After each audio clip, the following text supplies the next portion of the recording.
Okay, let's practice rates, ratios, and proportions. So I have three questions here that are obviously going to relate to rates, ratios, and proportions. And if you're new to this topic, don't worry. You'll learn something along the way with these practice problems. But I have a lot of videos on my channel in my algebra and pre-algebra playlist that relate to proportions, rates, and ratios. But this is a huge topic in mathematics, and you definitely got to understand this. And it doesn't have to be intimidating. I know we got some fancy words here, rates and ratios and proportions. And a lot of times students are kind of confused, or they think that, one means the other, but there are some technical differences here, and I'll point that out as we go through these practice problems. So I have three practice problems here, one for ratios, one for rates, and one for proportions. I would say this is going to be pretty easy in terms of the level of difficulty for this topic.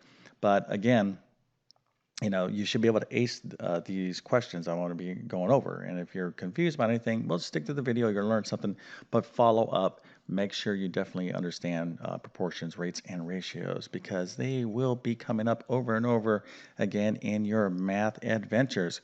Okay, so before we get started, let me quickly introduce myself. My name is John. I'm the founder of TabletClass Math. I'm also a middle and high school math teacher, and over several years, I've constructed what I like to believe is one of the best online math help programs there is.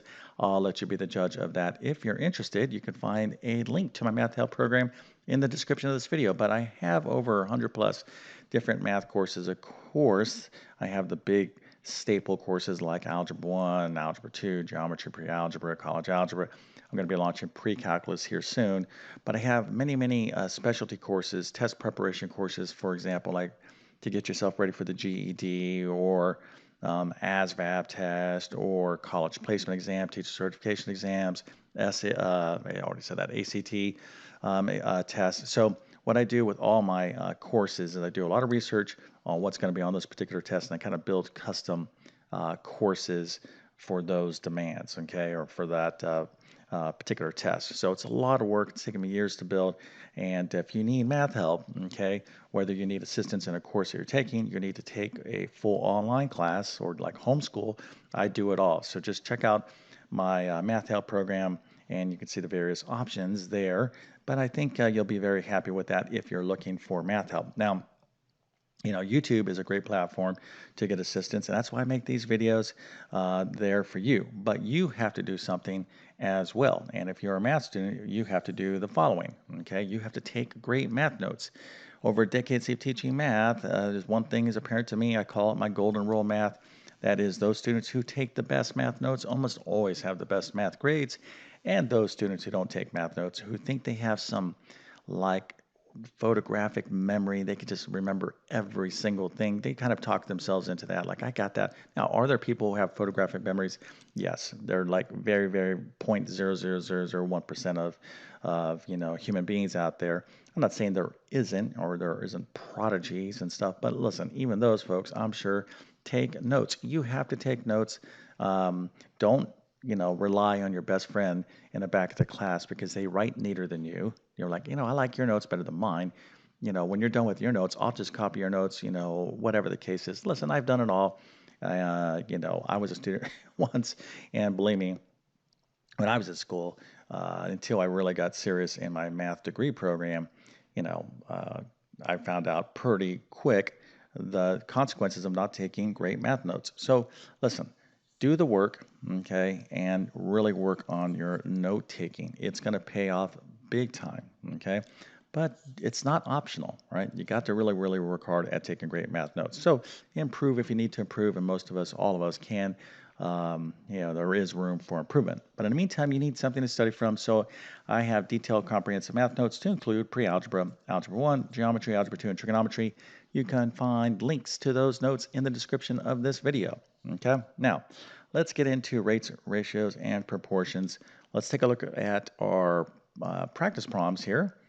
And then I'm going to go over each one, but I'll give you a chance to solve this if you kind of want to use this as a little quiz.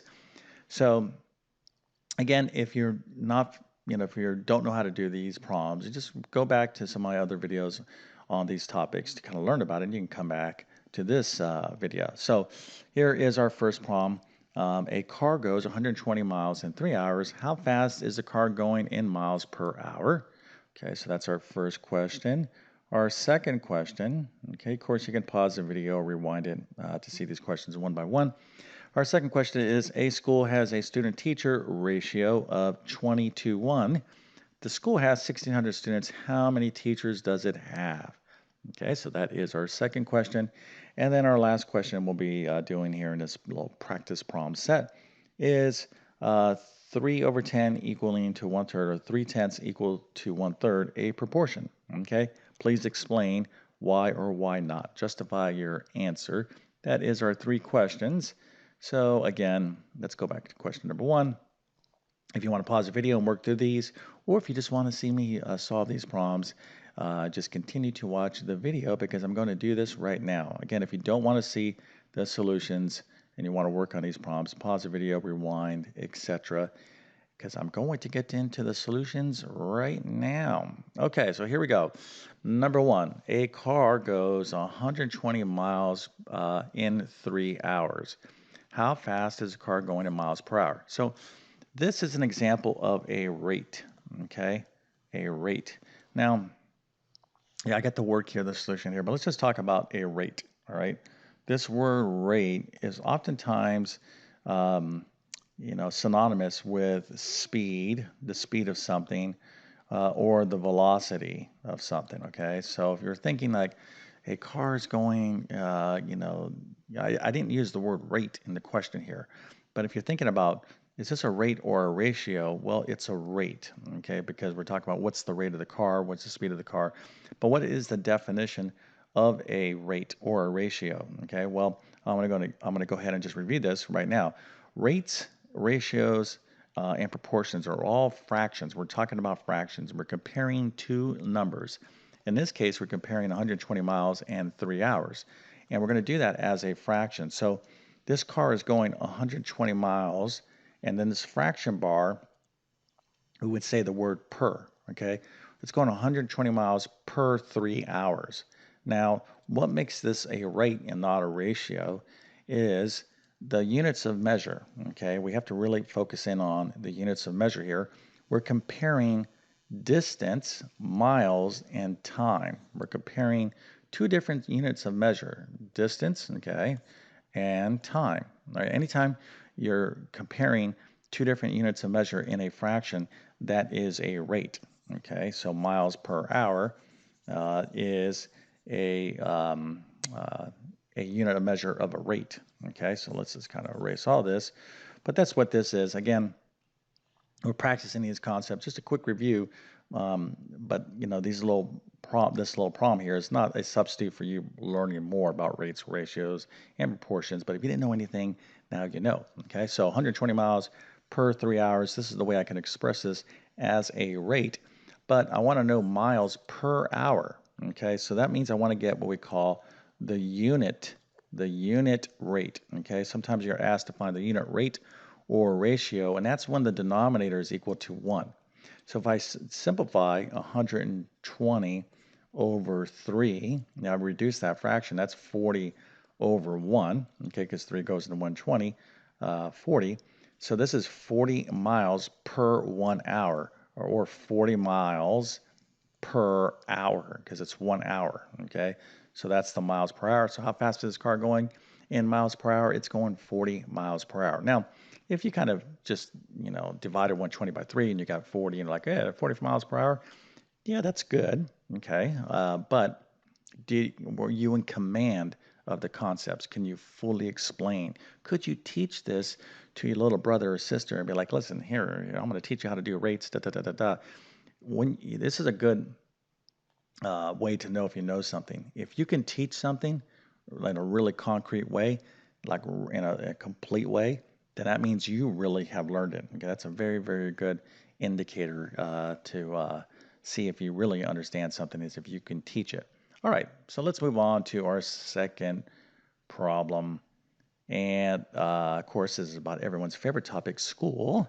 So we have a school has a student-teacher ratio, and of course, I'm using the word specifically here, ratio of 20 to 1. Now, this little notation here, 20 to 1, I could say 20 to 1, but this colon there like that is a very common way to express ratios, 20 to 1.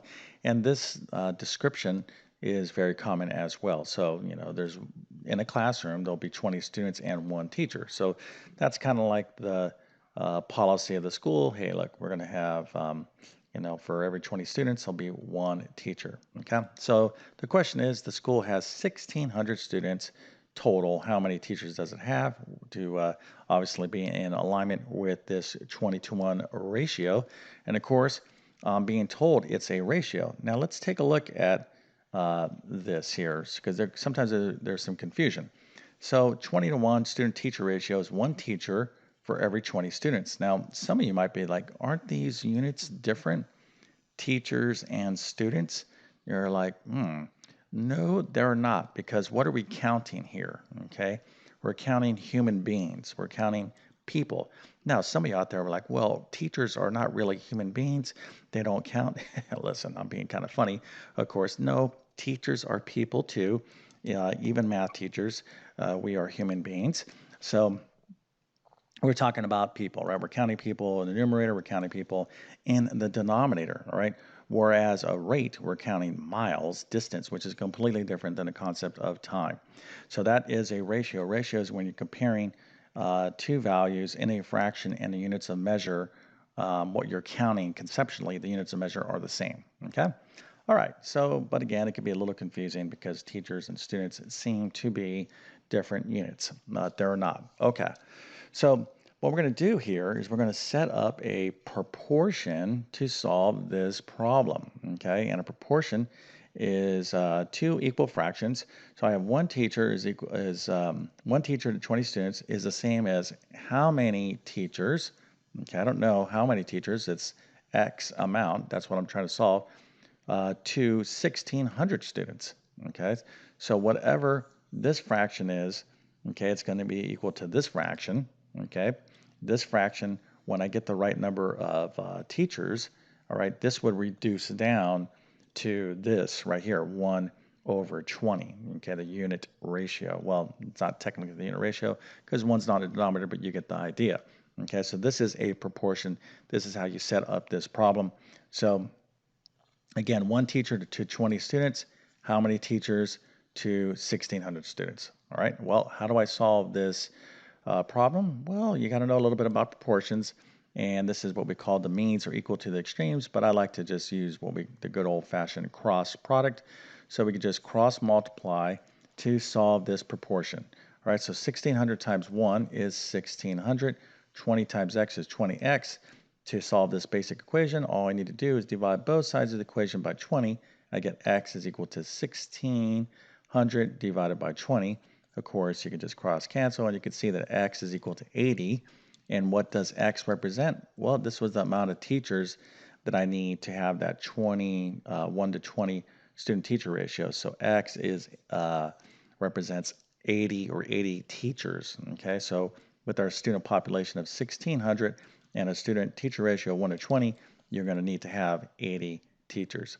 Okay, so if you got these problems right so far, definitely give yourself a smiley face and keep that smiley face going if you didn't get these problems right, but you're understanding, right? So that's good stuff. Let's move on to our last problem. And this last problem should be easy now because I kind of gave the answer away. And let's go ahead and read the problem. So is 3/10 equal to 1/3 a proportion? Now, if you've been paying attention, you should be able to confidently answer this question. Okay, so what do you think? Yes or no? The answer is no. Okay, now why not? Okay, well, we got to explain that. So why not? Well, because if you have a valid proportion, when basically what that means is that you have a fraction that's equal to another fraction. So you might be able to just see here that these are not two equal fractions. Okay, you're like, well, but how can we absolutely explain this, 100% kind of way, but like, hey, I'm going to give you complete justification right now. Well, the way you would do that is to say that the cross product the cross products are not equal. Okay, the cross products are not equal. So we can go 3 times 3. 3 times 3, is that equal to 10 times 1? Well, let's check. 3 times 3, that's 9. 10 times 1 is 10. 9 is not equal to 10, so therefore, this is a little notation for therefore in mathematics. Therefore, the cross products are not equal, so this is not a proportion. QED. Okay, if you really want to learn something crazy about mathematics, look up the word QED. It's a Latin phrase, basically as demonstrated as. Okay, a big part of studying very advanced mathematics. You know, when you for me, I have a degree in mathematics, theoretical mathematics. We really focus in on proving things, showing if something's true or not true. Okay, and it's all about justification. We got to like justify our answer and give reasons, as you do. That's why you need to show your work. And the only way you can show your work is if you've been practicing this stuff correctly. And the only way you can be practicing stuff correctly is if you've been taking great notes and paying attention. Okay, so quick practice on rates, ratios, and proportions. Now, if you did well on this topic, does that mean you're a total expert? No, I mean, it's definitely you're on the right track. You could be, outstanding in this topic right now, but it's a worthy topic. It's an important topic for, you to practice, okay? But if you ace this quiz, definitely give yourself a gigantic smiley face, an A plus, and a 1000%, okay? That is impressive.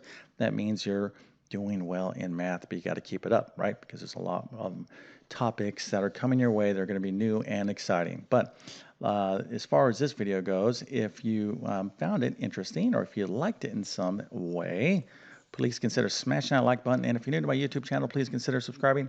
Again, I've been on YouTube for a long time, 10 plus years. Great platform from someone like myself who's obsessed teaching math in a clear and understandable way. Okay, but if you really want my best help, check out the resources by following those links in the description of this video. All right, so with that being said, I definitely wish you all the best in your mathematics adventures. Thank you for your time and have a great day.